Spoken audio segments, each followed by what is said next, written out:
আসসালামু আলাইকুম রহমতুল্লাহ। গতকালকে আমেরিকা একটা ঘটনা ঘটছে।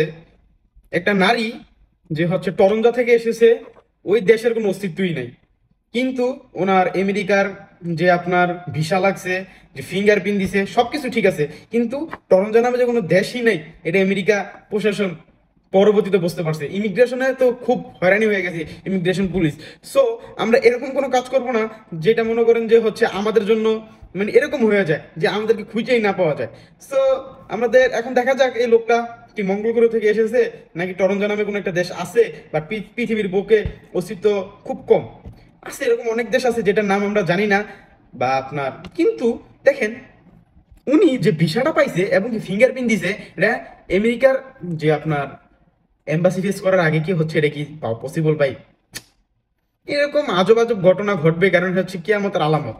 সো আল্লাহ পাক রব্বুল আলামিন বলে দিছে এরকম কিছু ঘটনা ঘটবে।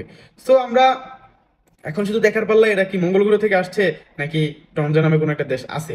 যাই হোক, দিন শেষে আমরা বাঙালিরা ভালো থাকতে চাই। কথা একটাই, আমরা এরকম কোনো কাজ করবো না যে ইমিগ্রেশনে হয়রানি হয়ে যায়। সো আমরা সবাই লিগ্যাল ভাবে সবকিছু করতে চেষ্টা করবো, আনলিগ্যাল ভাবে কোনো কিছু করার চেষ্টা করবো না। সো সবাই ভালো থাকেন, আসসালামু আলাইকুম। আর হ্যাঁ, ওইটা দেখার পালা ও কি মঙ্গল গ্রহ থেকে এসেছে, নাকি আসলে টরন্টো নামে কোনো একটা দেশ আছে।